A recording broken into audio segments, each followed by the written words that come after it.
በከተማ መሬት ላላችሁ በሙሉ የመሬት ፖሊሲ ሊቀየር ነው። ከመሬት ጉዳይ ጋር በተያያዘ ትልቅ መረጃ ይፋ ተደርጓል። በኢትዮጵያ መሬትን በተመለከተ ትልቅ የፖሊሲ ለውጥ በቅርቡ ሊካሄድ መሆኑ ታውቋል። መንግስት በሀገሪቱ ከተሞች የመሬት ባለቤትነትን የሚመለከት ፖሊሲን ለማሻሻል እየተመለከተ ነው የሚገኘው። በዚህም የከተማ መሬትን የተመለከተ መሰረታዊ ለውጥ ሊያመጣ የሚችል አዲስ የፖሊሲ ማዕቀፍ በማዘጋጀት ላይ መሆኑን ያገኘናቸው መረጃዎች ያመለክታሉ። ይህ ፖሊሲ ተጠናቆ በአጭር ጊዜ ውስጥ ወደ ስራ ሊገባ እንደሚችልም ተነግሯል። በኢትዮጵያ መሬትን በተመለከተ ትልቅ የፖሊሲ ለውጥ በቅርቡ ሊካሄድ እንደሚችል የታወቀው መንግስት በሀገሪቱ ከተሞች የመሬት ባለቤትነትን የሚመለከት ፖሊሲን ለማሻሻል የተለያዩ ጉዳዮችን በመመልከት ላይ እንደሚገኝ ለማወቅ ችለናል። በዚህም መሰረት የከተማ መሬትን የተመለከተ መሰረታዊ ለውጥ ሊያመጣ የሚችል አዲስ የፖሊሲ ማዕቀፍ በማዘጋጀት ላይ መሆኑን ያገኘናቸው መረጃዎች ያመለክታሉ። ዋነኛ ማጠንጠኛው በዋነኝነት የኢትዮጵያ ህገ መንግስት ነው። በህገ መንግስቱ መሰረት መሬት የህዝብ ሀብት ነው ተብሎ በግልጽ ተቀምጧል። የህዝብ ነው ሲባል በመንግስት ባለቤትነት ስር የሚተዳደር ይሆናል ማለት ነው። ይህ ማለት ደግሞ ግለሰቦችም ሆኑ የግል ኩባንያዎች በህጋዊ መንገድ የመሬት ባለቤት ሊሆኑ በፍጹም አይችሉም ማለት ነው። መሬቱን መከራየትና በሊዝ ማግኘት ግን ይችላሉ። በሊዝ ማግኘት የሚችሉት ደግሞ ከመንግስት ጋር በሚኖራቸው ውል መሰረት ብቻ ይሆናል። ይህ ፖሊሲ ለአስርት ዓመታት ሲተገበር የቆየ ቢሆንም ሰፊ አለመግባባቶችን፣ በርካታ ቅሬታዎችንና ከፍተኛ ክርክሮችን ፈጥሯል። ከዚህ ጋር በተያያዘ ጠቅላይ ሚኒስትር አብይ አህመድ ከመሬት ጋር ተያይዘው የሚነሱትን ችግሮች መኖራቸውን በይፋ አምነዋል። ጠቅላይ ሚኒስትሩ ከወራት በፊት ፓርላማ ተገኝተው ባደረጉት ንግግር ላይ የኢትዮጵያ የመሬት ፖሊሲ ከፍተኛ ችግሮች ያሉበት መሆኑን ገልጸዋል። እሳቸው እንደሚሉት ከሆነ በአገሪቱ ውስጥ ያለው መሬት በመንግስትም ሆነ በህዝብ ቁጥጥር ስር አይገኝም። በእርሳቸው አነጋገር መሰረት የአገሪቱ መሬት በደላሎችና በሌቦች ቁጥጥር ስር ነው የሚገኘው። የመሬት ጉዳይ ስር ነቀል ማስተካከያ እስካልተደረገበት ድረስ በሙስና በዝርፊያና ማለቂያ በሌለው አለመግባባቶች የተነሳ የሀገሪቱ ከተሞች ልማት ሊሳካ አይችልም የሚል ሀሳባቸውን አቅርበዋል። ጠቅላይ ሚኒስትሩ ይህንን ችግር ይፈታል የሚሉትንም ሀሳብ አያይዘው ተናግረዋል። በከተሞች መሬት የግለሰብ መሆን ቢኖርበትም እየታየ ያለው ግን መሬቱን ወይ ባለቤቱ አይሸጠው ወይ መንግስት አይሸጠው ወይም ደግሞ ራሱ ባለቤቱ የማይጠቀምበት መከራ ሆኗል ብለዋል። በአጭሩ እንድትገነዘቡት የምፈልገው በአዲስ አበባ የጀመርናቸውን የኮሪደር ልማት ስራዎች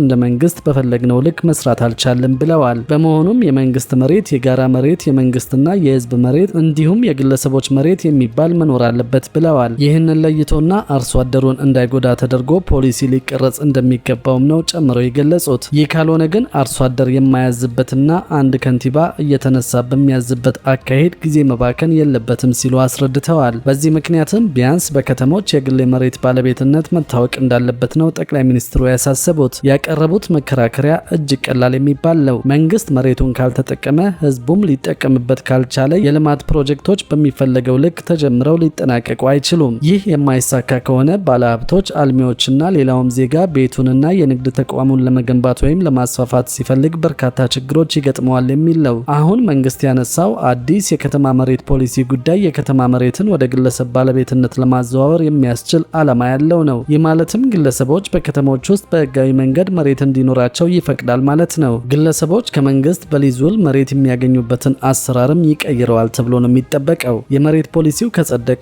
አዳዲስ የኢንቨስትመንት አማራጮችን እንደሚስብ የፖሊሲው ደጋፊዎች ተናግረዋል። ዜጎች በንብረቶቻቸው ላይ የባለቤትነት ስሜት እንዲሰማቸውና ከመሬት ደላላ ጋር ተያይዞ የሚስተዋለውን ሰፊ ሙስና ይቀንሳል ሲሉም ተከራክረዋል። ተቺዎች ግን ይህ አዲስ ፖሊሲ ተግባራዊ ከተደረገ አዲስ አደጋ ሊፈጥር ይችላል በማለት ስጋታቸውን እየገለጹ ይገኛሉ። ፖሊሲው ባለሀብቶች በርካታ መሬት ሊገዙ የሚችሉበትን እድል ይፈጥራል። ይህም የመሬት ዋጋን ከፍ ሊያደርግ እንደሚችልና ገንዘብ የሌላቸውን ነዋሪዎች የመሬት ባለቤት እንዳይሆኑ ሊያደርጋቸው ይችላል ብለዋል። እነዚህን ጉዳዮች ከግምት በማስገባትም የመንግስት ባለስልጣናት የመጨረሻው ውሳኔ ከማስተላለፋቸው በፊት ሰፊ ጥናትና ምክክር እንዲያደርጉ ጠይቀዋል። ፖሊሲው ተሳክቶ ወደ ስራ ከገባ ከመሬት ጋር በተያያዘ በሙስናና በመሬት ዙሪያ በሚስተዋለው ቢሮክራሲ የተበሳጩ የከተማ ነዋሪዎች ትልቅ እፎይታ ይፈጥርላቸዋል ተብሏል። የኢትዮጵያ መንግስት በዚህ ጉዳይ ላይ የተለያዩ ሀሳቦችን በሚያወያይበት ወቅት ዓለም አቀፍ አካላትን በጉዳዩ ላይ ሀሳባቸውን እየሰነዘሩ መሆኑን ሰምተናል። የአሜሪካ መንግስት ከሳምንታት በፊት ያወጣው ሪፖርት ኢትዮጵያ አሁን የምትከተለው የመሬት ፖሊሲ በኢንቨስትመንት ላይ ያለውን አሉታዊ ተጽዕኖ አጉልቶ አሳይቷል።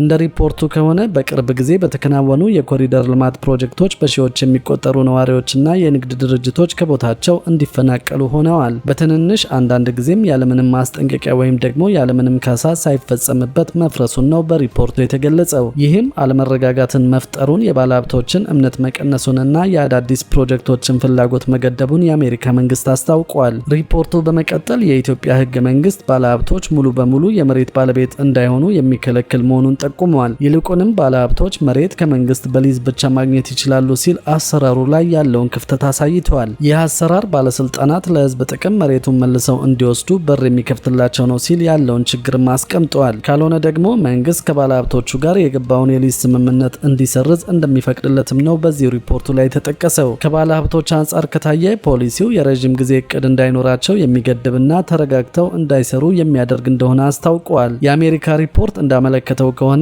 ኢትዮጵያ በመሬት ባለቤትነት ፖሊሲዋ ላይ ተጨባጭ ለውጥ ካላመጣች ሀገሪቱ ዘላቂ የውጭ ኢንቨስትመንትን ለመሳብ ያላትን አቅም የሚቀንሰው ይሆናል። እነዚህ ሁኔታዎች ተደማምረው ከመሬት ፖሊሲ አንጻር ኢትዮጵያ መስቀለኛ መንገድ ላይ መሆኗን ይጠቁማሉ። በአንድ በኩል መሬት የህዝብና የመንግስት ነው የሚለው የረዥም ጊዜ ህገ መንግስታዊ አሰራር ይኖራል። በሌላ በኩል ደግሞ በተለይም የከተማ መሬት ወደ ግለሰብ ሀብትነት ካልተሸጋገረ ሀገሪቱ የምታስባቸውን የልማት ግቦቿን ሊያደናቅፍ እንደሚችል የሚገልጹ ስጋቶች እያደጉ መጥተዋል። ያሰበውን አሳክቶ መንግስት መሬትን ወደ ግለሰብ ማዞር ከቻለ በኢትዮጵያ የኢኮኖሚ ፖሊሲ ላይ ታሪካዊ ለውጥ ያመጣል ተብሎ ይጠበቃል። እንዲህ አይነቱ እርምጃ ህጋዊ ለውጦችን ብቻ ሳይሆን የመሬት ዋጋን እንዳይጨምር፣ መፈናቀልንና የሀብት ልዩነትን እንዳያስከትል ለመከላከል ጥንቃቄ የተሞላበት አካሄድ እንደሚያስፈልገውም ተገልጿል።